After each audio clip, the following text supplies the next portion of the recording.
Hello दोस्तों, good morning, नमस्कार, प्रणाम। कैसे हैं आप सब? उम्मीद है आप लोग अच्छे होंगे। आज हम हर रोज की तरह फिर से हाजिर हैं बिहार के तमाम छोटी बड़ी खबरों के साथ।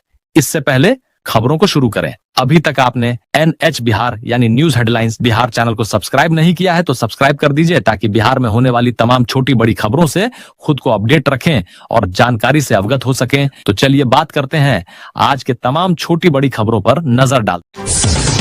बिहार में कांग्रेस और राजद के बीच रिश्तों को लेकर तरह तरह के कयास लगाए जा रहे हैं। इस साल बिहार में विधानसभा चुनाव है और महागठबंधन की इन दोनों पार्टियों पर सबकी नजरें रहेंगी। हाल में ही कांग्रेस ने नए प्रदेश अध्यक्ष और प्रभारी की नियुक्ति बिहार में की है। कांग्रेस के तेवर भी इन दिनों बदले हुए दिख रहे हैं। इस बीच दिल्ली में बिहार कांग्रेस के सीनियर नेताओं ने चुनाव को लेकर अहम बैठक की। इस बैठक में राहुल गांधी और मल्लिकार्जुन खड़गे भी शामिल हुए। राजद के साथ चुनावी मैदान में उतरने की बात तय हुई, लेकिन महागठबंधन की तरफ से मुख्यमंत्री फेस कौन होगा, इसे लेकर फिर एक नई थ्योरी सामने आई है। बिहार कांग्रेस के सीनियर नेताओं ने एकमत होकर यह कहा कि बिहार में अभी गठबंधन के तहत ही चुनाव लड़ने की जरूरत है, लेकिन उन्होंने यह भी सलाह दे दी कि इसके लिए जो भी नीति तैयार की जाए उसमें लेट ना हो। चुनाव नजदीक आने पर नहीं, बल्कि अभी ही तमाम नीति तय हो जानी चाहिए। महागठबंधन की ओर से मुख्यमंत्री का चेहरा कौन होगा, इसे लेकर अभी कांग्रेस में खामोशी है। प्रदेश प्रभारी कृष्णा अल्लावरू ने अपने बयान में कहा कि चुनाव के बाद मुख्यमंत्री का चेहरा तय किया जाएगा। इस मुद्दे पर कांग्रेस के सीनियर नेता अजीत शर्मा का एक बयान भी तब सुर्खियों में रहा जब उन्होंने ये कह दिया था कि महागठबंधन की सरकार अगर बनी तो मुख्यमंत्री कौन बनेगा, इसका फैसला सोनिया गांधी और राहुल गांधी करेंगे। अजीत शर्मा के इस बयान पर राजद ने हमला भी बोला था। बिहार में कांग्रेस और राजद के बीच सीट शेयरिंग को लेकर भी बयानबाजी चलती रही है। दिल्ली में मंगलवार को जब आलाकमान के साथ बिहार कांग्रेस नेताओं की बैठक हुई तो पार्टी नेताओं ने शीर्ष नेतृत्व को यह भी बताया कि कांग्रेस भले ही राजद के साथ मिलकर चुनाव लड़े, लेकिन पार्टी को सम्मानजनक सीट जरूर मिले। जिस पर राहुल गांधी ने कहा कि अगर गठबंधन में सम्मानजनक सीट चाहते हैं तो जनता के बीच जाकर पार्टी का जनाधार बढ़ाएं। मीडिया से बातचीत में बिहार कांग्रेस अध्यक्ष ने कहा कि सीट शेयरिंग एक प्रक्रिया है जो समय के साथ तय होगी। बिहार विधानसभा चुनाव 2025 को लेकर बीजेपी पूरी तरह एक्टिव मोड में आ गई है। चुनावी तैयारियों को धार देने के लिए पार्टी के सांसद आज दिल्ली में बिहार बीजेपी के वरिष्ठ नेता संजय जायसवाल के आवास पर डिनर पर जुटेंगे। इस खास बैठक में बीजेपी के राष्ट्रीय अध्यक्ष JP नड्डा भी शामिल होंगे। डिनर के बहाने होने वाली इस अहम बैठक में बिहार बीजेपी प्रभारी विनोद तावड़े, प्रदेश अध्यक्ष दिलीप जायसवाल, उप मुख्यमंत्री सम्राट चौधरी और विजय सिन्हा समेत कई वरिष्ठ नेता भी मौजूद रहेंगे। इस दौरान बिहार विधानसभा चुनाव की तैयारियों, संगठन के कामकाज और सदस्यता अभियान की समीक्षा की जाएगी। संसद सत्र के बाद बीजेपी सांसदों द्वारा अपने आवास पर डिनर का आयोजन एक परंपरा रही है। पिछले साल गिरिराज सिंह के आवास पर ऐसी ही एक महत्वपूर्ण बैठक हुई थी, जिसमें बिहार बीजेपी कोर कमेटी ने संगठन की भविष्य की योजनाओं पर चर्चा की थी। इस बार संजय जायसवाल के आवास पर हो रही इस बैठक को लेकर राजनीतिक गलियारों में हलचल तेज है। माना जा रहा है कि बिहार में चुनाव से पहले बीजेपी पूरी ताकत झोंकने की तैयारी में है और इस डिनर बैठक के जरिए रणनीति को अंतिम रूप दिया जाएगा। बिहार विद्यालय परीक्षा समिति BSIB ने मंगलवार को 12वीं कक्षा का रिजल्ट जारी कर दिया, जिसमें एक बार फिर लड़कियों ने बाजी मारी है। खासतौर पर आर्ट्स स्ट्रीम में पटना की अंशु रानी ने पूरे बिहार में चौथा स्थान हासिल कर अपने जिले और परिवार का नाम रोशन किया है। उन्होंने 93.8% 469 अंक हासिल किए हैं। खास बात यह है कि अंशु ने बिना कोचिंग के सिर्फ सेल्फ स्टडी के दम पर यह सफलता पाई है। अंशु के पिता उपेंद्र कुमार किसान हैं और खेती कर परिवार का भरण पोषण करते हैं, जबकि उनकी मां रीना कुमारी गृहिणी है। बेटी की इस उपलब्धि से पूरा परिवार बेहद खुश है। अंशु ने बताया कि वह बचपन से ही IPS बनना चाहती है और समाज में बदलाव लाना चाहती है। इसके लिए उसने अभी से तैयारी शुरू कर दी है। अपनी सफलता का श्रेय माता पिता और दादा को देते हुए अंशु ने बताया कि उसने किसी कोचिंग का सहारा नहीं लिया। वह नियमित रूप से स्कूल जाती थी और घर लौटकर 6 से 7 घंटे सेल्फ स्टडी करती थी। अंशु का मानना है कि यदि मेहनत और सही रणनीति हो तो कोचिंग के बिना भी बेहतरीन सफलता हासिल की जा सकती है। इस साल बिहार बोर्ड 12वीं की परीक्षा में 12,80,000 छात्रों ने भाग लिया, जिनमें से 11,07,330 छात्र पास हुए।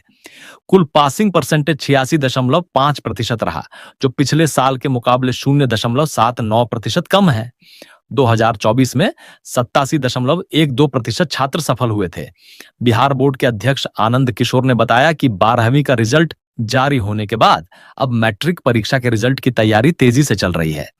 उन्होंने कहा कि 31 मार्च तक 10वीं कक्षा का रिजल्ट जारी कर दिया जाएगा। जेपी गंगा पथ के समानांतर भद्रघाट से दीदारगंज तक 4 लेन सड़क 15 माह तैयार होगी। बीएसआरडीसीएल ने इस सड़क के लिए निविदा जारी कर दी है। 15 अप्रैल तक ठेकेदार ऑनलाइन आवेदन कर सकते हैं। 17 अप्रैल को टेक्निकल बीड खुलेगा। इसके बनने से पटना सिटी के लोगों को जेपी गंगा पथ के अलावे आवागमन के लिए एक नया वैकल्पिक मार्ग मिलेगा।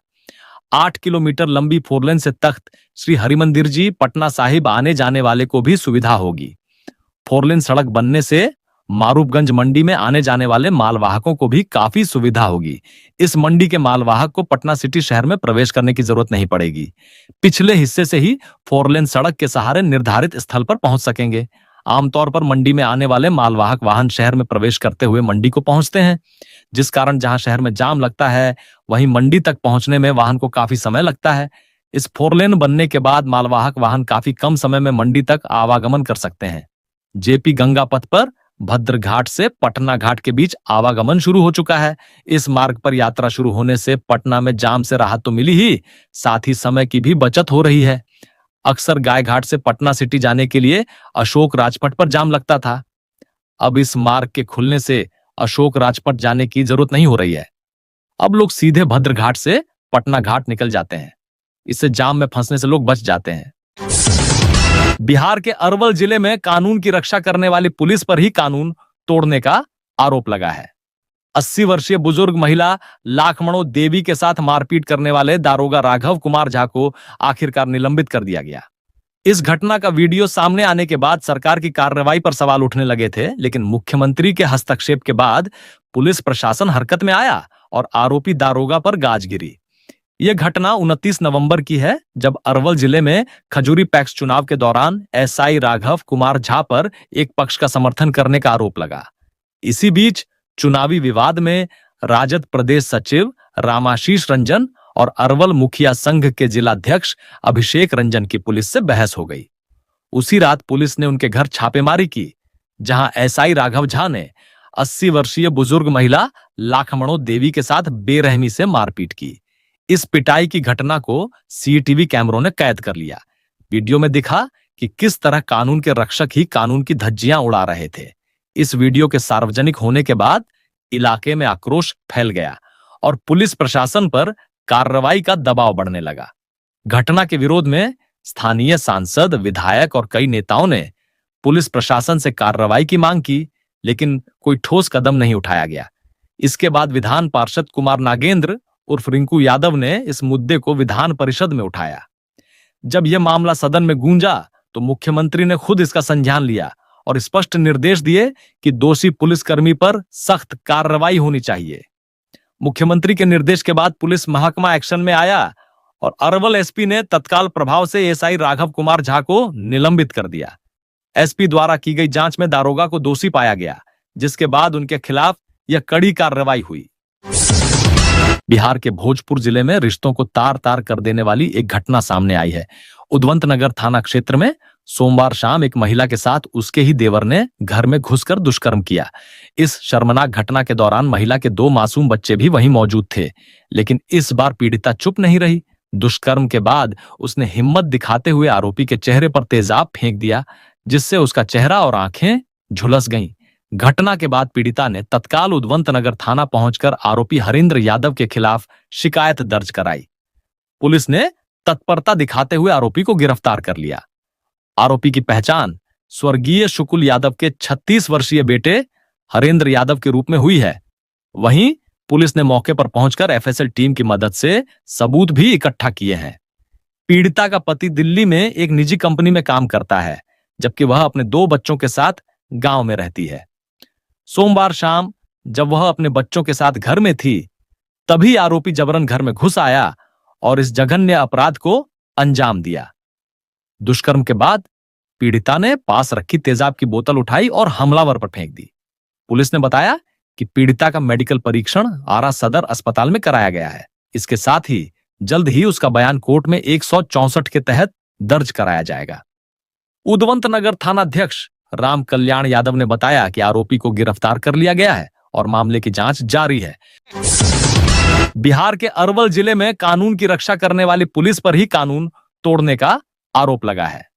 80 वर्षीय बुजुर्ग महिला लाखमणो देवी के साथ मारपीट करने वाले दारोगा राघव कुमार झा को आखिरकार निलंबित कर दिया गया। इस घटना का वीडियो सामने आने के बाद सरकार की कार्रवाई पर सवाल उठने लगे थे, लेकिन मुख्यमंत्री के हस्तक्षेप के बाद पुलिस प्रशासन हरकत में आया और आरोपी दारोगा पर गाज गिरी।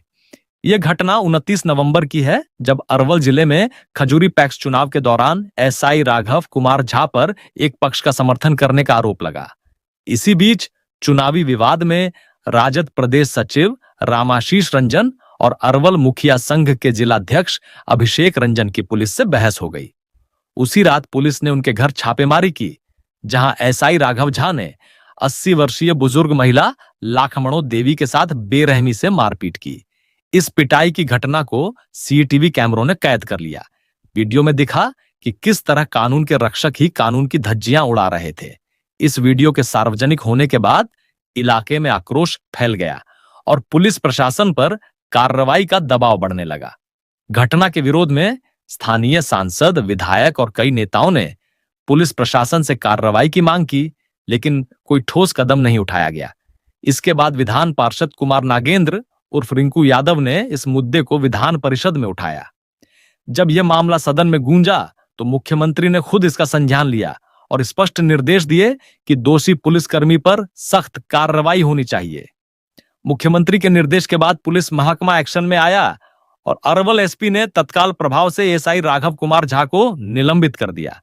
एसपी द्वारा की गई जांच में दारोगा को दोषी पाया गया, जिसके बाद उनके खिलाफ यह कड़ी कार्रवाई हुई।